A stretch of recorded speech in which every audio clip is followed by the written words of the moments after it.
Bienvenue sur Matrimoine Féministe, le podcast qui traite des sujets de société avec un œil féministe. Je suis Estelle Cozy, sa fondatrice, et je suis ravie de vous accueillir dans cet espace. Vous n'avez d'ailleurs pas besoin de prendre de notes, puisque la retranscription complète de l'épisode se trouve sur mon site internet www.matrimoine-féministe.com.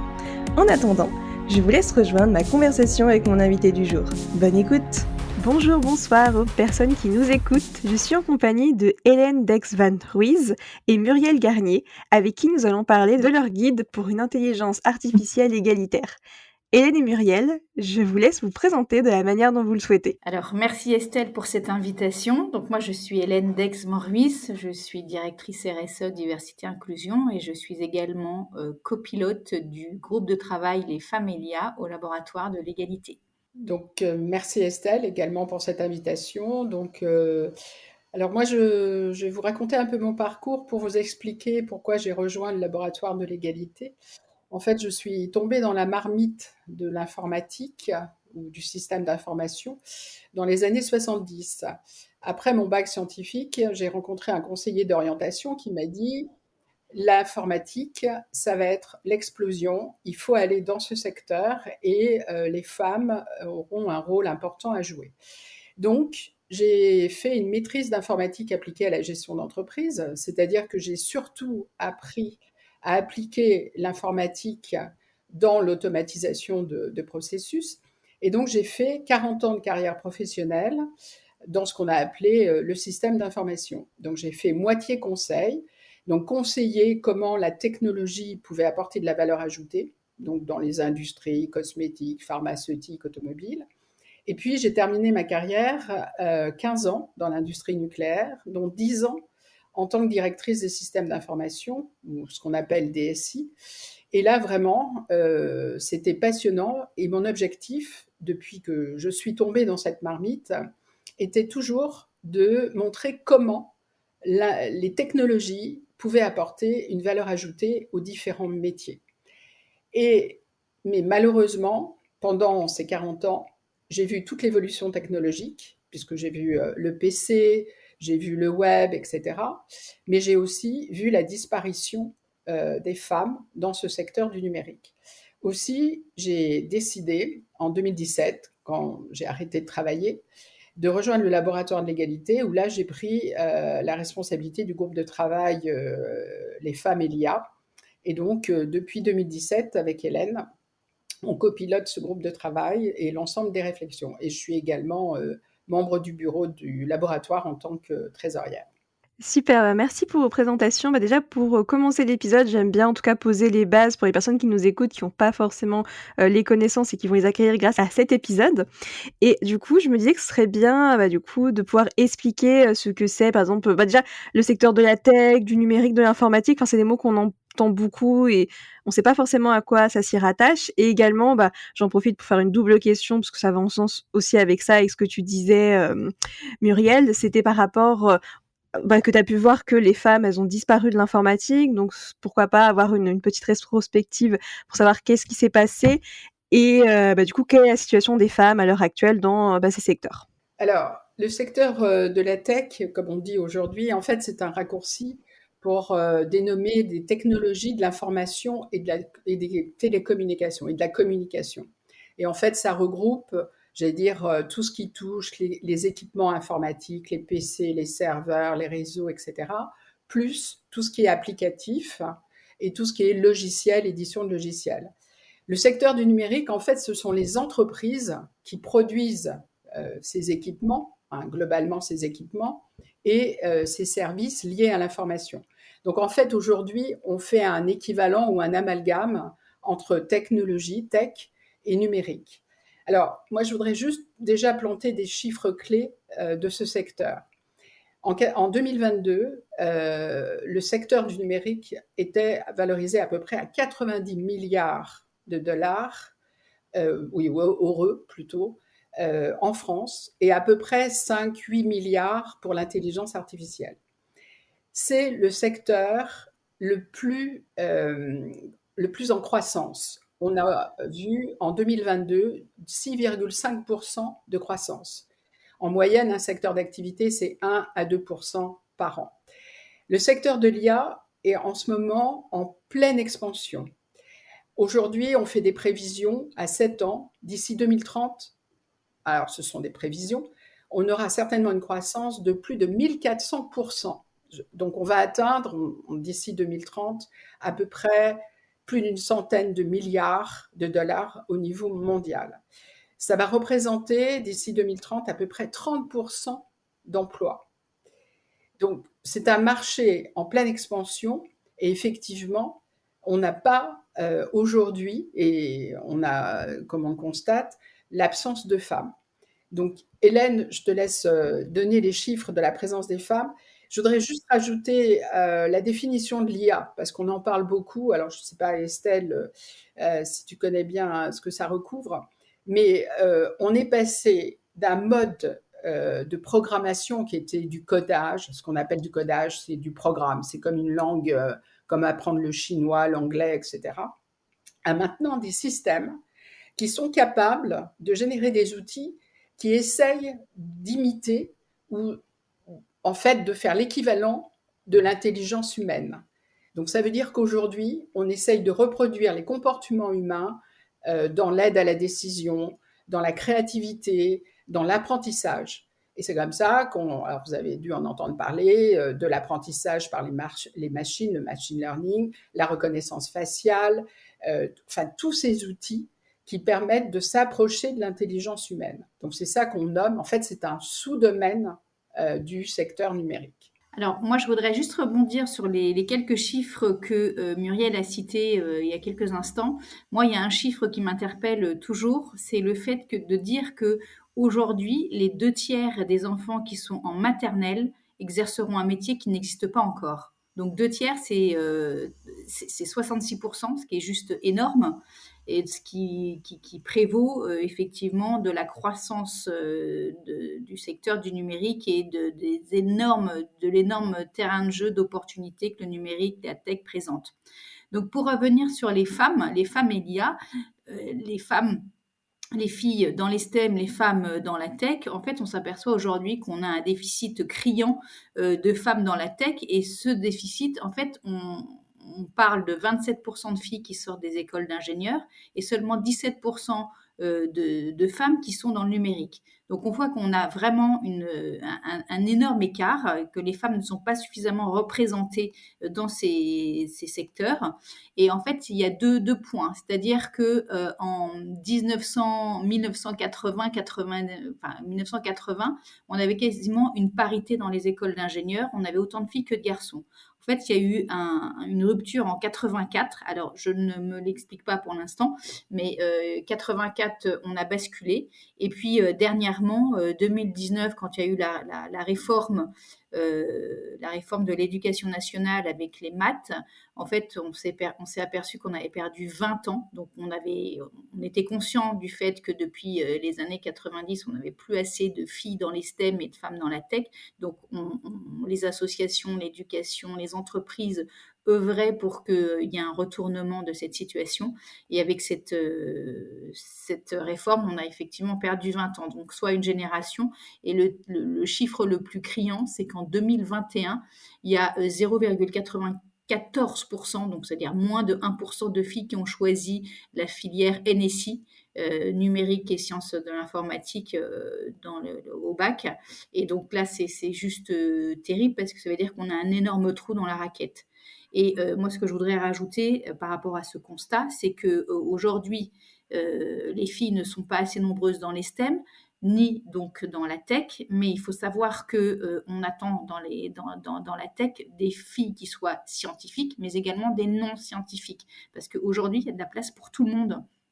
Dans la tech, on a besoin de scientifiques, mais on a aussi besoin de jeunes filles qui soient créatives, de jeunes femmes créatives, innovantes, etc.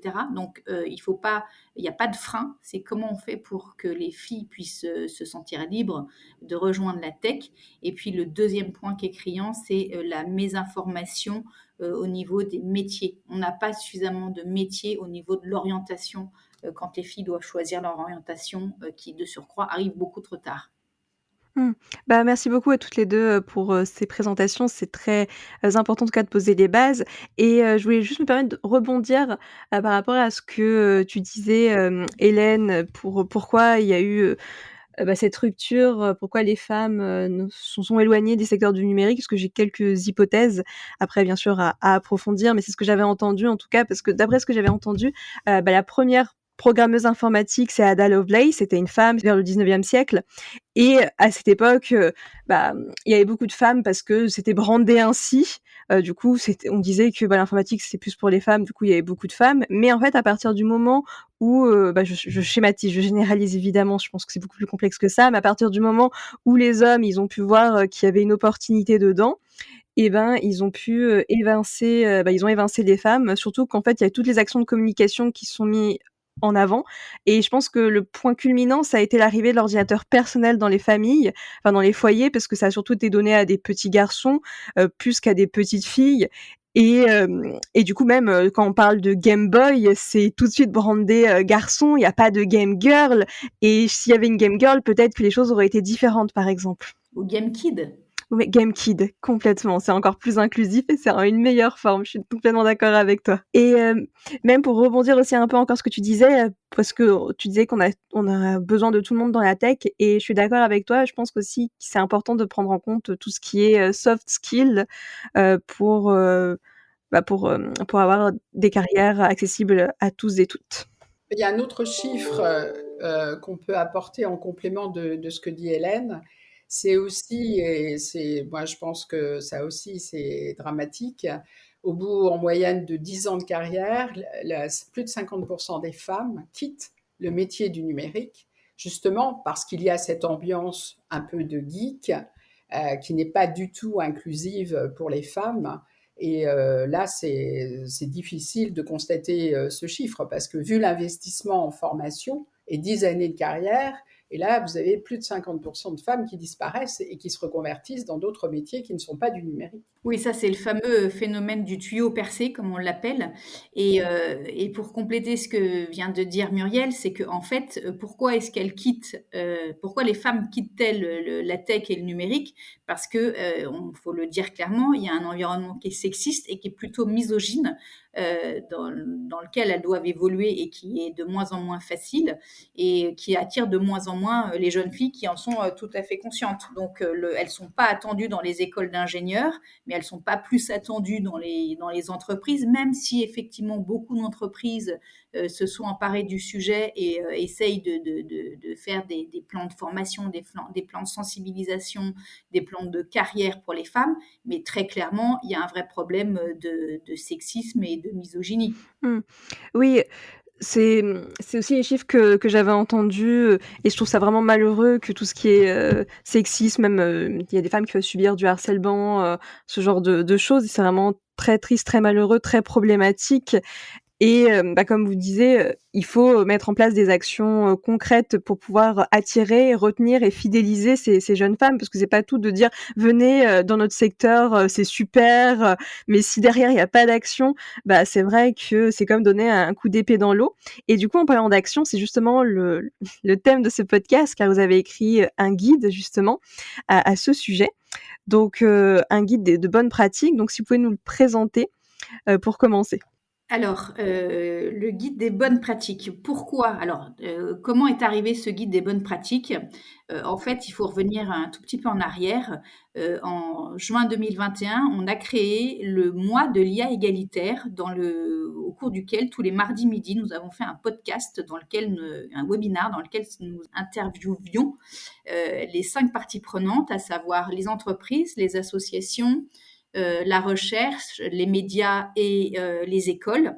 Et en fait, on leur a demandé leurs différents points de vue sur les femmes et l'IA, comment est-ce qu'avec leur angle de vue, comment est-ce qu'ils voyaient les choses. Et en fait, on s'est rendu compte qu'un, il y avait ce webinaire a eu énormément de succès, ces rendez-vous du mardi. Et deuxièmement, on s'est rendu compte qu'on ne pouvait pas laisser les choses telles qu'elles étaient. Il fallait absolument qu'on aille plus loin dans toute la collecte de data qu'on avait récoltée. Et en fait, on a eu en parallèle le bonheur de recevoir un prix de la Fondation des femmes, un prix plutôt conséquent qui nous a permis de dire on va aller plus loin, on va aller cruncher la data et on va créer un guide des bonnes pratiques pour faire bouger les lignes, pour que les choses avancent et qu'il y ait plus de femmes dans la tech, de filles dans les STEM. Et on a décidé de se focaliser sur 3, non plus 5 parties prenantes, mais 3 parties prenantes, à savoir les entreprises, les écoles d'enseignement supérieur et la recherche.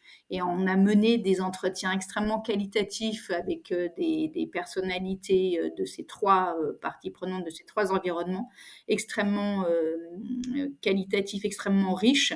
Et on a évidemment analysé chaque interview et on a créé un guide de bonnes pratiques pour une intelligence artificielle égalitaire entre les femmes et les hommes. Que je vous encourage bien évidemment, Muriel et moi, on vous encourage non seulement à le charger, à le lire, à le diffuser très largement pour qu'on puisse faire bouger les lignes à tout niveau. Alors, moi, je voulais aussi rajouter par rapport à ce guide de bonnes pratiques, Hélène, effectivement, l'objectif, c'était d'attirer les femmes dans ce secteur et c'est vraiment une priorité, j'allais dire stratégique, hein, c'est ce qu'on dit, c'est un enjeu sociétal, hein, puisqu'aujourd'hui, c'est une vraie révolution, l'équivalent d'une révolution industrielle et qu'en fait, 52%, enfin plus de 50% de l'humanité n'est pas présente dans ce secteur.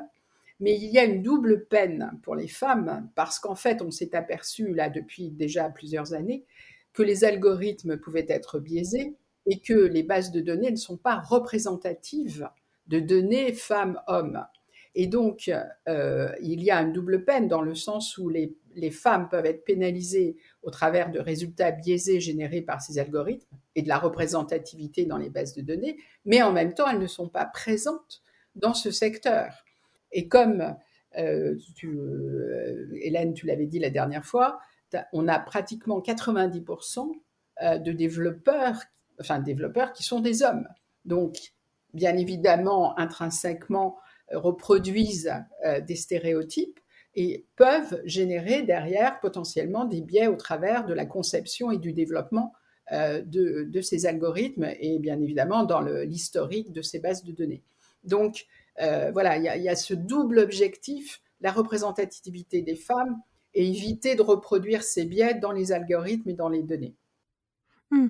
En tout cas, je voulais vous féliciter, à toutes les 2 pour ce guide parce que c'est vraiment, full valeur ajoutée, c'est concret. Enfin, je l'ai parcouru évidemment avant de mener, l'entretien avec vous et je le mettrai évidemment dans la description, de l'épisode donc c'est une super initiative et comme enfin, je suis tellement en phase avec ce que vous dites parce qu'on a besoin, de femmes qui vont aussi enfin et de personnes issues de minorités on a besoin de ces personnes-là pour, coder, créer le monde de demain, parce que ça peut pas se faire sans les femmes, ça peut pas se faire sans les minorités, parce que sinon on va dans un monde complètement biaisé, comme pour rebondir à ce que tu disais, Muriel, sur le fait que si c'est que des hommes qui codent, ils vont pas du tout prendre en compte les problématiques des femmes ou d'autres minorités, ils vont pas prendre en compte leurs besoins parce qu'ils sont dans leur bulle, quoi.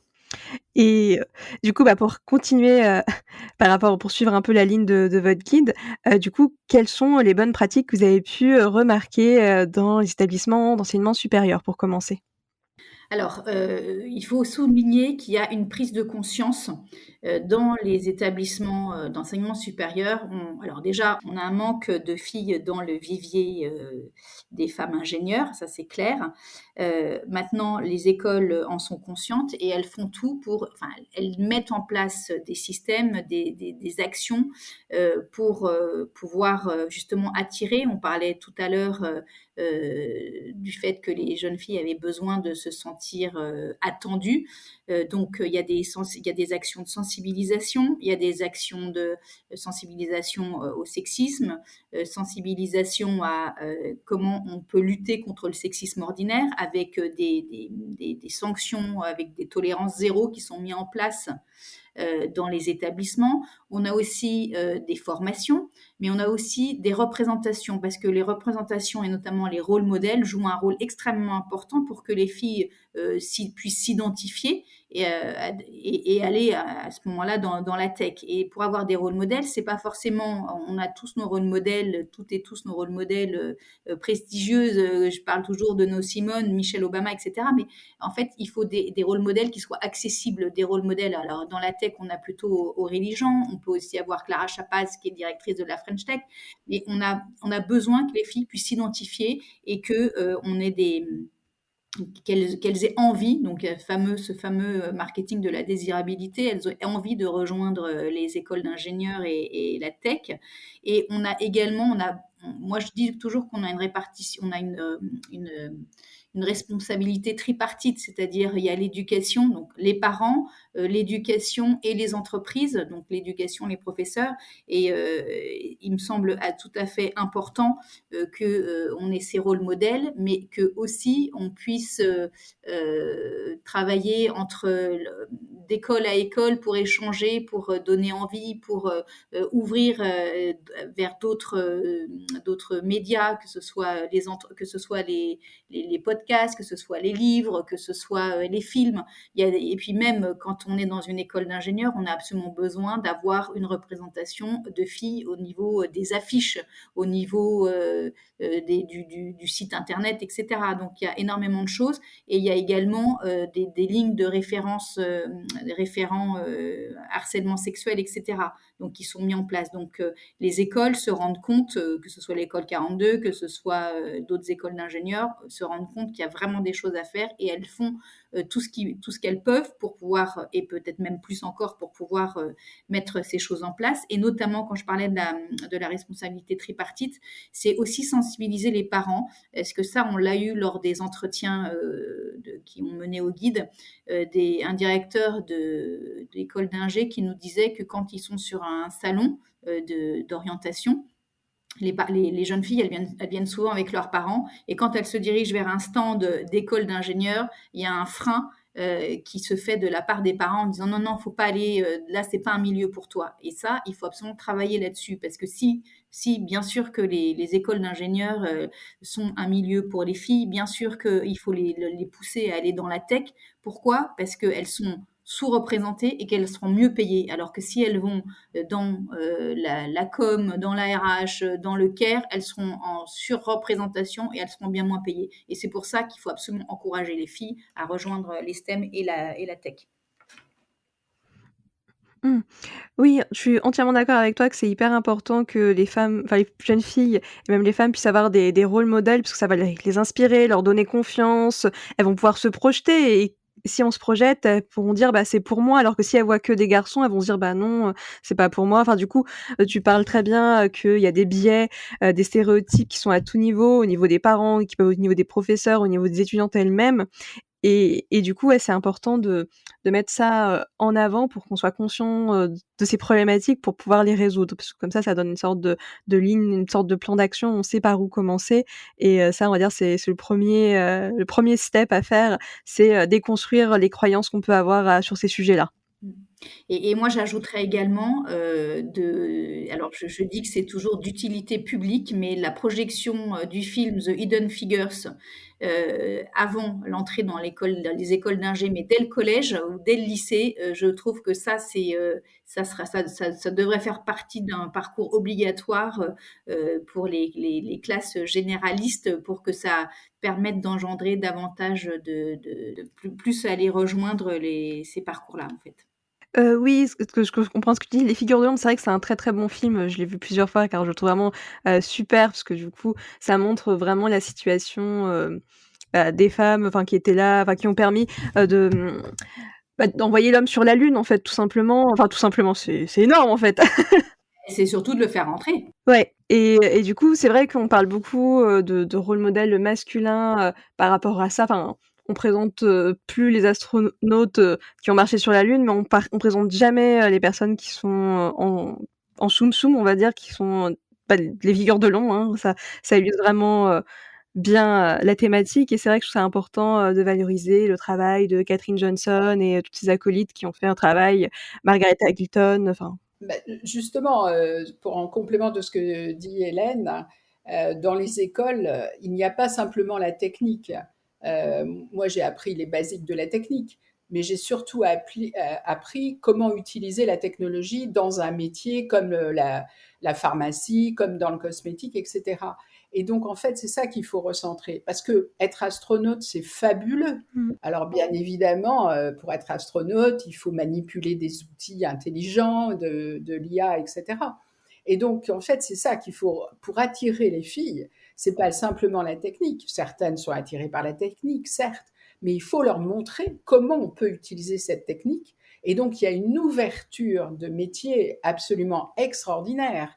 On estime aujourd'hui que, par exemple, avec l'IA, il y a 60% des métiers qui vont être revisités parce qu'on va apporter de l'intelligence supplémentaire à l'intelligence humaine. Et donc les filles, elles sont attirées par ça parce qu'elles voient le champ d'action possible pour créer de nouveaux services, pour imaginer de nouveaux produits, etc., en se servant de ces outils. Donc l'école là-dessus est fondamentale sur comment euh, apprendre à utiliser ces outils et pas simplement de la technique. Oui, et puis moi j'ajouterais aussi que c'est fondamental de montrer que l'IA est partout, est présente dans nos vies au quotidien et pas seulement dans des secteurs entre guillemets réservés aux hommes, style l'aéronautique, l'astronomie, etc. Mais dans le luxe, dans la mode, on se sert beaucoup de l'IA et c'est vrai que il faut aussi montrer ce côté-là, cette facette-là au niveau sectoriel aux filles. Oui, non, je suis complètement d'accord avec vous dans le sens qu'il faut me donner du sens, en tout cas, à ces métiers. Par exemple, je pensais direct avec, l'écologie, parce que tout le monde sait que la planète va mal et justement, l'IA, ça pourrait permettre, de donner des solutions à ça et ouvrir des nouvelles voies aux filles, pour les filles, pour qu'elles se disent: «Mais oui, c'est possible, je peux aussi changer le monde à ma manière».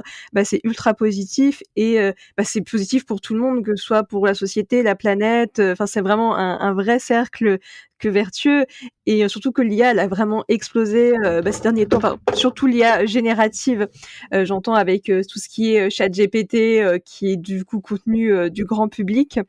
Donc ouais, c'est des sujets hyper importants. Du coup, par rapport à ça, je sais pas si vous voulez encore rajouter, des choses par rapport aux bonnes pratiques dans le secteur de l'éducation ou si vous voulez, bah, du coup qu'on approfondisse, bah, la suite de votre guide avec, les bonnes pratiques dans le secteur de la recherche, par exemple? Alors, on s'est intéressé à la recherche. Alors, on a interviewé des responsables, par exemple, de laboratoires du CNRS ou d'instituts de recherche dans des universités ou des instituts de recherche privés. Pourquoi? Parce que la recherche a un rôle fondamental dans la conception et le développement de ces outils d'IA. Enfin, vous imaginez bien, ils sont à l'origine, ils sont en amont. Et donc, ils peuvent, dès le départ, en fait, dès la conception et dès le développement, identifier les biais et faire en sorte que ces outils ne soient pas biaisés. Alors, on a un problème aussi dans le secteur de la recherche. On a que 16, alors c'est dans le panel interrogé, mais ce sont aussi les chiffres globaux, on n'a que 16,6% de chercheuses dans le domaine de l'informatique et les sciences de l'information. Pour le recrutement, c'est un véritable enjeu pour eux parce qu'il y a, autant en 2021, quand on avait fait les tables rondes, on ne sentait pas encore trop d'intérêt sur ce manque de chercheuses ou bien les biais dans les algorithmes et dans les bases de données. Et aujourd'hui, en 2023, on a constaté que 85% des instituts de recherche mettent en place des actions pour recruter et attirer les jeunes filles. Alors, comment font-ils? J'allais dire un peu, de manière un peu basique, mettre des comités de sélection de candidats mixtes. Alors, quand ils peuvent, paritaires. Mais comme il n'y a pas beaucoup de femmes, vous imaginez que c'est difficile de faire des comités paritaires. Dans le processus même de recrutement, ils essayent d'avoir 50% de CV femmes et de CV hommes pour avoir à compétences égales le choix. Il y a beaucoup également de sessions de sensibilisation et de formation aux biais et aux stéréotypes. Donc, par exemple, tous les membres de ces instituts ont des cours sur l'éthique, sur les biais, les stéréotypes dans ces processus de recrutement. Ils vont dans les écoles faire des sessions auprès de jeunes, notamment dans les lycées. Ils font des forums pour présenter leur métier. Ils ont même, là c'est en train de se diffuser largement, dans les stages de troisième par exemple, ils font venir des élèves dans les instituts de recherche, dans pour les stages de troisième, chose qui ne se faisait pas couramment auparavant. Ils font beaucoup plus d'échanges entre laboratoires pour justement regarder un peu la représentativité des femmes au sein de l'ensemble des laboratoires au niveau national, chose non plus qui ne se faisait pas avant. Ils sont aussi, alors on en reparlera peut-être dans les entreprises, mettent en place pas mal d'actions sur la qualité de la vie au travail. Donc c'est par exemple quand une chercheuse va faire des conférences, il y a des systèmes de garde. Quand il y a des référents égalité également pour éviter ce sexisme ordinaire, puisqu'on est aussi dans un milieu très masculin. Donc globalement, il y a des systèmes de mentorat également pour retenir ces chercheuses. Il y a des réseaux. Les réseaux au sein des chercheuses, ça c'est quelque chose qui nous a beaucoup étonnés. Ces créations de réseaux sont très fortes, très importantes, parce que ça permet d'avoir une représentativité de femmes au sein de ce milieu qui est quand même, il faut le dire, très, très masculin. Et également, il y a des actions de formation, d'accompagnement des femmes pour qu'elles deviennent managers ou dirigeantes de laboratoire. Je n'ai pas les chiffres, mais on m'a fait comprendre au travers des différentes interviews qu'il y avait peu de femmes managers ou responsables d'unités de laboratoire. Donc pour recruter, enfin voilà les majeurs. Hein. On va pas, on en a recensé une centaine à peu près de bonnes pratiques sur l'ensemble des trois parties prenantes. Il y a un autre point important qui se passe dans les instituts de recherche, c'est aussi d'intervenir sur les algorithmes et les bases de données. Autant en 2021, il n'y avait pas vraiment de cadre, il n'y avait pas de sensibilisation au fait qu'on pouvait intégrer des critères discriminatoires dans la conception et le développement de ces algorithmes. Aujourd'hui, il y a des workshops dédiés à ces formations. Il y a des formations obligatoires quand vous rentrez dans certains instituts sur l'intégrité scientifique et sur l'éthique.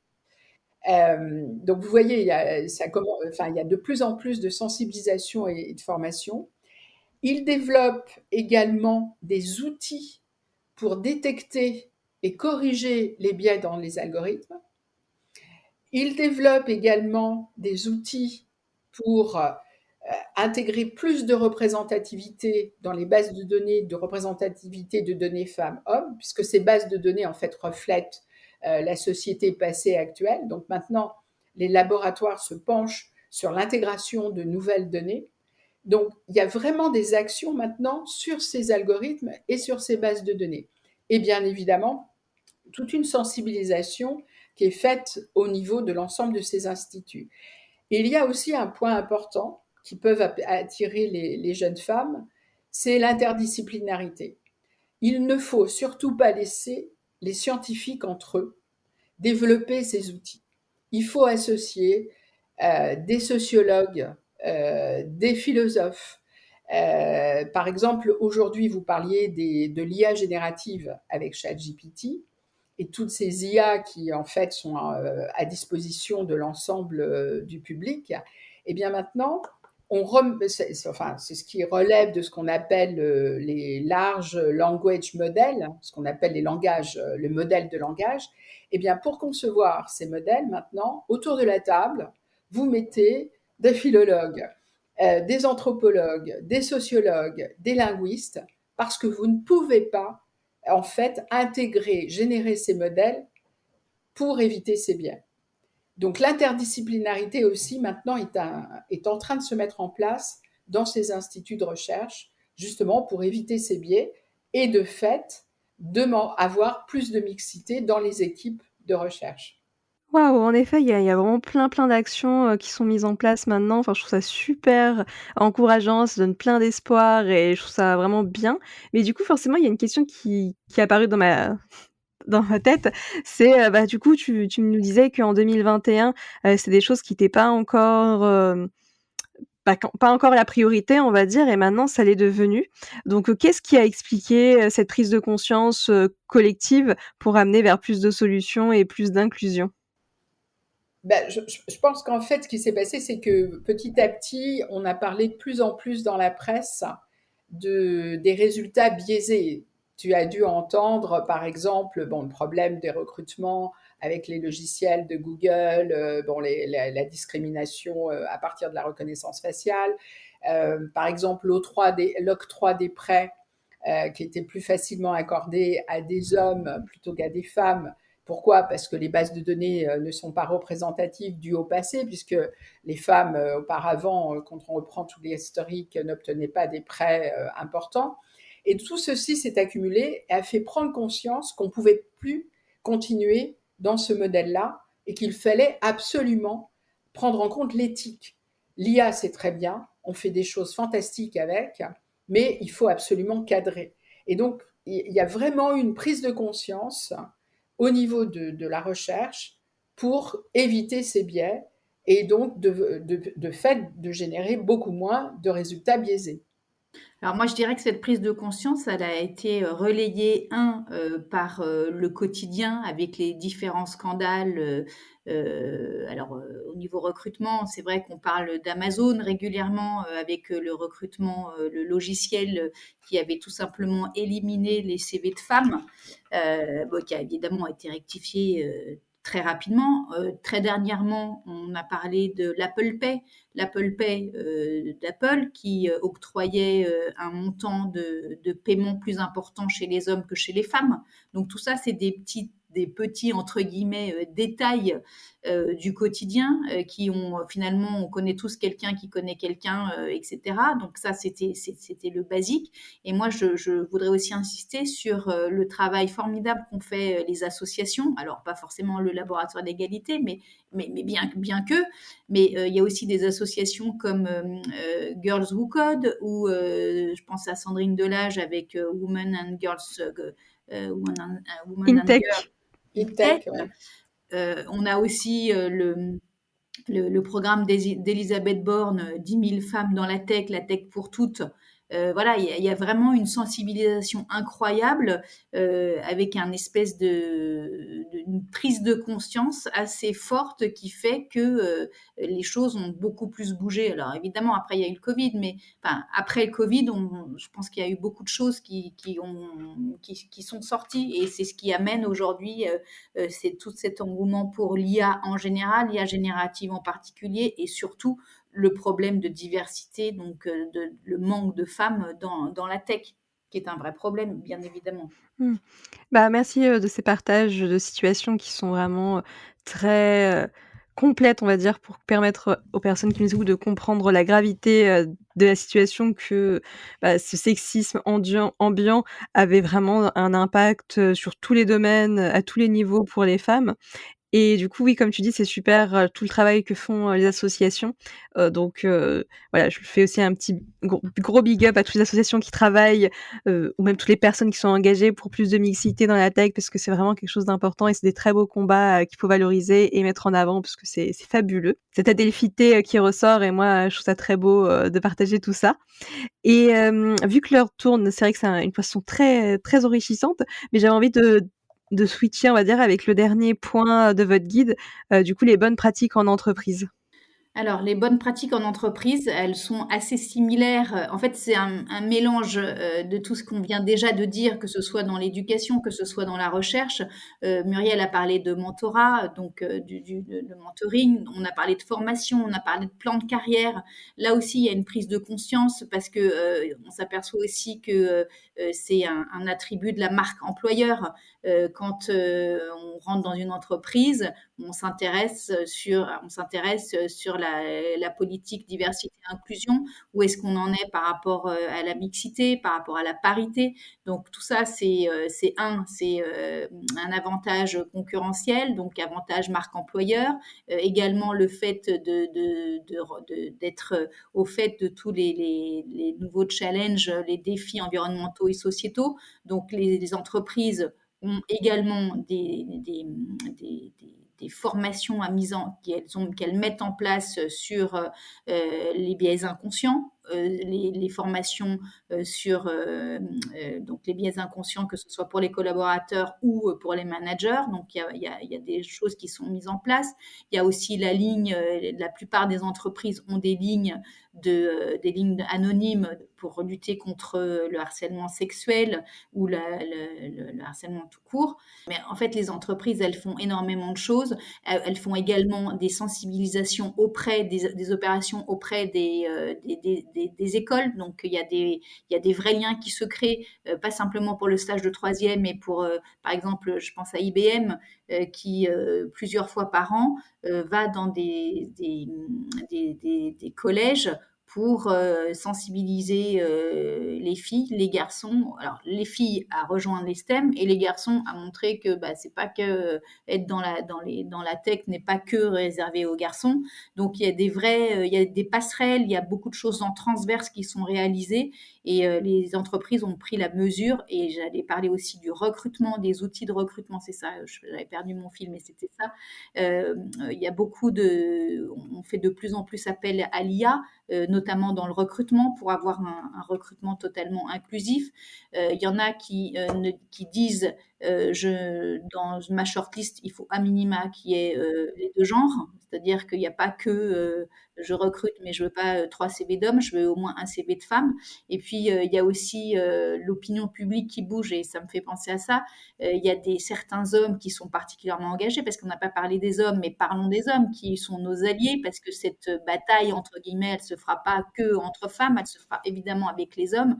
Et il y a certains hommes qui refusent d'être sur des plateaux télé pour parler de l'IA s'il n'y a pas au moins une femme, ou qui refusent d'être dans certaines conférences dans laquelle il n'y a pas au moins une femme. Et ça, c'est un signal fort que les choses changent et que les lignes bougent, en fait. Je compléterais aussi, puisqu'il manque réellement, enfin, il y a beaucoup de postes à pourvoir dans ce secteur du numérique. Il y a aussi pas mal de programmes de reconversion qui sont proposés aujourd'hui, parce qu'on n'a pas le vivier suffisant en école d'ingénieurs. Et donc, ces programmes de reconversion qui sont pilotés par des entreprises sont de plus en plus nombreux. Également, puisqu'ils sont en partenariat avec des écoles spécialisées en informatique. Et là, c'est un point important justement pour attirer, et ces programmes de reconversion sont bien évidemment faits pour attirer beaucoup de femmes. Donc ça, c'est aussi l'enjeu pour le recrutement de ces nouveaux postes, enfin de ces futurs postes. Attraction et rétention des talents au Ouais, sein des tout à RH. fait. Il y a un autre point dans les entreprises, puisque ça faisait partie aussi un peu de nos questions, c'est est-ce que vous êtes conscient que les algorithmes et les bases de données peuvent être biaisés? Et du coup, on a senti là qu'il y avait une méconnaissance des outils qu'on appelle débiaisés, et que c'était très difficile techniquement et sur le temps de pouvoir revenir en arrière, c'est-à-dire que l'entreprise n'a pas les moyens de revoir ces algorithmes pour débiaiser. Donc en fait, aujourd'hui, ce qu'il faut voir, c'est qu'on a pas mal de startups qui proposent des outils de débiaisement et qui accompagnent ces entreprises, mais pas pour simplement débiaiser, mais surtout pour tester. Il faut que ces outils restent maîtrisés par l'humain. Et donc, en fait, il faut que les entreprises, à chaque fois qu'elles utilisent de l'IA dans des processus, que ce soit du recrutement, enfin tout type de processus, puissent vraiment tester les données, les résultats générés pour mesurer effectivement s'il y a ces biais. Et donc, il y a un certain nombre de startups qui accompagnent ces entreprises. Et ça aussi, C'est nouveau depuis ces quelques années, en fait, puisqu'il y a de plus en plus de startups, en tout cas un certain nombre de startups qui proposent ce type de service. Mmh. Bah, super intéressant, tout ce que vous me dites. Ça me fait penser qu'il y a beaucoup de personnes, qui pensent que, bah, l'IA, ça va remplacer, les humains et tout, alors que pas du tout, enfin, clairement, c'est juste un outil. Alors, moi, enfin, franchement, pour avoir passé 40 ans dans ce milieu, je peux vous dire qu'il y a des opportunités fabuleuses avec cette IA. On va, en fait, moi j'appelle ça, c'est augmenter l'intelligence humaine. Par contre, il faut bien évidemment savoir s'en servir et il faut, comme on le disait, mettre un cadre éthique pour éviter de générer, j'allais dire, un peu n'importe quoi. Et donc, il faut que les femmes soient présentes et s'emparent de ces outils et elles apprennent à s'en servir. Et ça ne remplacera pas l'intelligence humaine, puisqu'aujourd'hui, l'IA est incapable de sentir un contexte, elle ne sent pas les émotions, ne sent pas les sentiments. Donc, on n'en est pas là, on en est loin encore. Oui, et puis ce qu'il faut aussi rajouter, c'est que nous, on a vraiment, à travers le guide et à travers tout ce qu'on fait au laboratoire d'égalité avec Muriel sur les femmes et l'IA, il faut vraiment, il y a quelque chose qui nous paraît mais fondamental, c'est changer le narratif. Arrêtons de montrer que ou de dire que l'IA fait peur, parce que, alors certes, on est bien d'accord que l'IA va amener à avoir certains métiers et les femmes vont être touchées en priorité. On va voir la disparition de certains métiers. Mais regardons la deuxième jambe, c'est-à-dire qu'on va avoir de la création de valeur, création de nouveaux métiers qui n'existent pas encore. Et c'est vrai qu'il faudra absolument que les femmes s'en emparent. Donc en fait, on est dans une quatrième révolution. Et en fait, il faut aussi voir l'IA non pas comme un destructeur de métiers, mais comme un créateur d'innovation, comme un créateur de progrès. On regarde les startups, on regarde dans le médical. Il y a de plus en plus, là en ce moment dans Paris, on voit très bien, il y a des affiches dans le métro où il y a des jeunes filles qui sont avec un casque de réalité virtuelle et elles sont en train de s'entraîner sur des pièces, soit dans la médecine, soit dans l'aéronautique. Mais voilà, il y a un champ des possibles qui est immense et c'est vraiment celui-ci qu'il faut prendre en compte, même si effectivement il y a un moment où il y aura une partie des métiers qui seront détruits, mais c'est pour mieux en recréer d'autres et pour être synonyme de progrès et d'innovation avant tout. Ouais, je pense que ça fera sûrement pareil que quand internet est arrivé, parce que j'imagine que ça avait été, un vrai bouleversement dans nos sociétés et je pense que l'IA est aussi important, aussi impactant que l'arrivée, d'internet dans nos vies, en tout cas, pour faire ce parallèle. Je pense que l'impact est encore plus important. On ne s'en rend pas compte, mais c'est vraiment une vague énorme, énorme. Et donc, il faut, dès la jeunesse, apprendre aux enfants à connaître l'usage. Mais vous voyez bien, ils savent tous se servir d'un smartphone dès l'âge de 3 ans. Il n'y a aucun problème. Mais les limites aussi. Et du coup, vous les accompagnez. Et de fait, pour les filles, pour les jeunes filles, les petites filles et les jeunes filles, pour elles, ça sera facile. Il y aura plus d'obstacles. Oui, c'est important de commencer, dès le plus jeune âge pour pouvoir, contrer, tous les biais qu'on peut avoir, qui vont se créer en tout cas au fil du temps. Et puis, je crois, on parlait tout à l'heure des rôles modèles. Je pense que dans les rôles modèles, alors on parle toujours des mêmes hein, dans le passé, certes, mais il y a plein de rôles modèles, de femmes rôles modèles invisibles. Typiquement, les jeunes étudiantes là qu'on peut rencontrer dans les écoles d'ingénieurs et qui sont déjà dans le numérique, spécialisées en informatique, il faut qu'elles aillent dans les lycées. C'est elles qui doivent aller parler aux jeunes lycéennes pour leur expliquer leur parcours, que c'est simple, qu'on peut faire facilement ce type d'études. Pareil, dans les startups, il faut faire parler toutes ces jeunes qui créent des choses fabuleuses. Il faut les faire parler dans les écoles. Il faut faire parler, je pense, toutes ces jeunes femmes ou ces femmes, que ce soit dans les entreprises, partout, qui qu'on ne voit pas. Hein, c'est pas les grandes stars de Meta, de Google. C'est très bien, hein, elles sont fantastiques. Mais il y en a plein comme ça. Et on les montre pas assez. Elles ne parlent pas assez. Et on ne fait pas assez parler les scientifiques qui sont capables d'expliquer très simplement ce que c'est que le numérique et l'IA. D'ailleurs, on peut parler de Leava Cohen, par exemple. Voilà. Leava Cohen que nous avons fait intervenir, lors du lancement de notre guide. Leava Cohen, elle se définit comme la fille qui parle d'IA et du luxe et elle fait des choses absolument incroyables et elle, c'est une fusée. À mon avis, c'est une fusée et qu'il va falloir suivre et suivre de très près.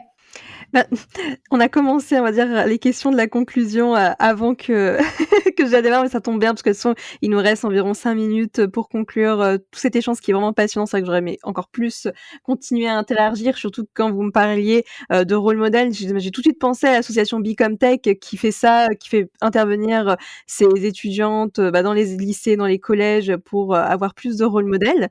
Du coup, ma question, du coup, qui sont vos rôles modèles sur ce sujet? Bien sûr, tu as cité, Léa Laconen, mais il y en a, j'imagine, toutes les personnes dans votre guide déjà sont hyper inspirantes. Oui, on a un autre nom à vous soumettre, Daphné Marna, qui a créé une start-up qui s'appelle Unbias IA, enfin, on pourra vous envoyer les coordonnées, et qui en fait produit des outils pour détecter les biais et corriger les biais dans les algorithmes.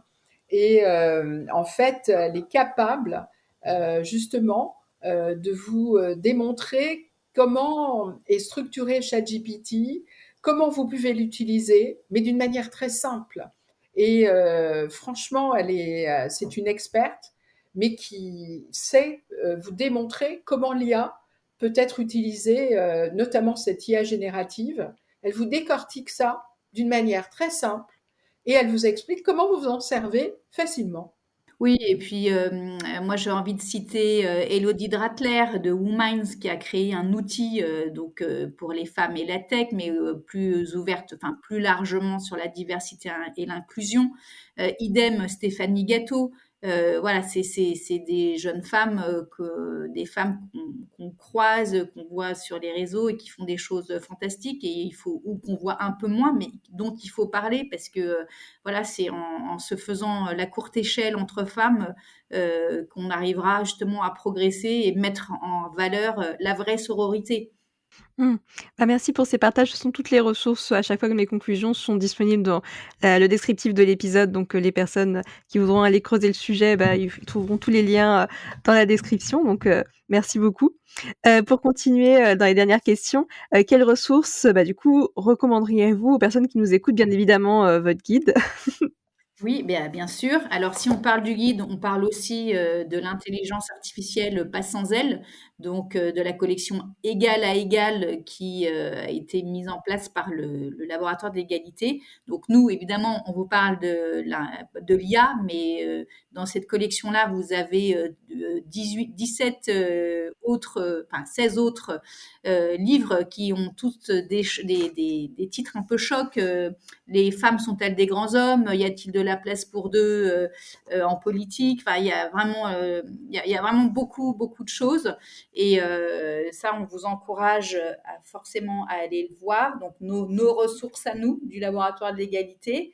Après, évidemment, il y a tout ce qui est film, il y a tout ce qui est, on a cité les The Hidden Figures, les figures de l'ombre, il y a aussi le théorème de Marguerite. Il y a beaucoup de choses. Il y a tout ce qui est suivez les associations, les Girls and Tech, Women and Girls in Tech. Voilà, il y a beaucoup beaucoup de choses. Ça foisonne. Il y a aussi, parce que notre, comment dire, nous, depuis 2017, on traite ce sujet. Bon. Et on déplore qu'en fait, les chiffres décollent pas, quoi. En fait, on a toujours aussi peu de femmes dans le numérique. Et donc, on s'est dit, il faut qu'on s'associe avec d'autres associations pour avoir plus d'impact, aller plus loin. Et donc, on a travaillé et on collabore toujours avec le Cercle Interrel, qui a mis en place aussi un groupe sur l'IA, les femmes et l'IA, et qui a produit un certain nombre d'outils d'auto-évaluation sur la gouvernance dans le domaine du numérique, dans l'entreprise, des outils aussi pour mettre en place des comités éthiques, etc. C'est très concret. Et ça aussi, ça peut être intéressant pour les auditeurs, en tout cas au niveau des entreprises, c'est quelque chose qui peut se déployer. Mmh. Tout comme les labels, comme le label Arborus, etc. Il y a vraiment beaucoup de choses qui sont mises en place et en fait, ce qui est important de souligner, c'est que en tant qu'association, on travaille en collaboration et non pas en compétition et c'est ce qui fait justement notre force et c'est ce qui nous permet d'avancer, d'aller encore plus loin pour que on parle des femmes et de l'IA et depuis effectivement 2021 et peut-être un petit peu avant, il y a une vraie prise de conscience et ça nous met en joie. Super, bah, merci beaucoup pour toutes ces ressources, c'est vraiment passionnant. Bah, d'ailleurs, j'avais eu, la chance de lire un des livres du laboratoire de l'égalité. On me l'avait personnellement conseillé à une table ronde, féministe et du coup, bah, je recommande, parce qu'ils sont très bien, ils sont courts et percutants, donc moi j'avais beaucoup apprécié. Et il y en a un autre qui va sortir bientôt. Ah! Trop, trop bien, bah, je resterai connectée pour voir ça parce que ça m'intéresse. Et c'était lequel que vous avez lu? C'était sur celui sur le sexisme, enfin, je sais plus exactement le titre, mais il y avait sexisme dedans. Oui, oui, il y en a 17. C'est une collection unique, hein. C'est la seule collection qui existe sur le sujet de l'égalité entre les femmes et les hommes. Le sexisme au travail, fin de la loi du silence. Oui. Exactement, c'est celui-là, il était vraiment parfait. J'ai beaucoup aimé, enfin, percutant et je m'en étais servi pour faire une newsletter, pour mon entreprise, Change Factory. Ah, très bien. J'en aurai un autre. Il y a un 18e, voilà. Ah bah, trop, trop bien. Du coup, pour continuer les petites questions, parce que c'est malheureusement, on s'approche de la fin, de cet épisode ensemble. Du coup, que signifie, le terme féminisme pour vous? Alors, féminisme. Alors, pour moi, c'est pas un gros mot, bien au contraire, hein. Féminisme, être féministe, c'est prôner des valeurs similaires pour pouvoir faire bouger les lignes pour que les femmes reprennent enfin la place qui leur est due. Alors moi, je me revendique féministe humaniste. Humaniste, ça veut dire que je crois qu'on peut avancer avec les hommes et non pas en les éradiquant, ce qui n'aurait pas beaucoup de sens, mais qu'on peut avancer ensemble et reprendre enfin nos places, la place qui nous est due en tant que femmes. Moi, je suis comme Hélène, hein, féministe humaniste, parce qu'il faut se battre pour avoir les mêmes droits que les hommes dans le monde social, culturel, politique, etc. Mais moi, j'insiste pour garder nos différences. Parce que ces différences, c'est ça qui fait la richesse du monde. Et en fait, on a des atouts que les hommes n'ont pas. Et il faut les garder parce que grâce à ça, on peut changer la société et on transformera aussi la société avec les hommes. Donc, voilà, c'est ça le féminisme humaniste. Hein. Mais j'ai pas envie d'être comme un homme, non, Et à contrario, il y a aussi des hommes féministes. bien sûr. Mais de toute façon, l'égalité, elle se fera avec les hommes, avec les femmes, pour les hommes et pour les femmes. Non, je vous rejoins totalement à ce sujet-là. Je suis partisane également pour qu'il y ait, les hommes rejoignent le mouvement, parce que c'est que comme ça qu'on arrivera à faire changer les mentalités et changer les choses. On ne peut pas faire autrement. Et pour la dernière question, c'est qui est-ce que vous aimeriez voir au micro de Matrimoine féministe? Alors, moi j'ai cité tous les 4 qu'on vous a cités, que ce soit Léava, que ce soit Daphné, que ce soit Elodie ou Stéphanie, ça c'est par rapport à l'IA. Et moi j'aurais envie de rajouter une personne qui m'a interpellée, qui s'appelle Sarah Barouk. En fait, Sarah Barouk, c'est elle qui est à l'origine du documentaire Vivante et qui a écrit le livre sur les féminicides, les 125 et des centaines ou des milliers. Et en fait, alors c'est maintenant sur Canal, mais si vous avez l'occasion de regarder Vivante, c'est incroyable et on ne peut pas laisser ça comme ça.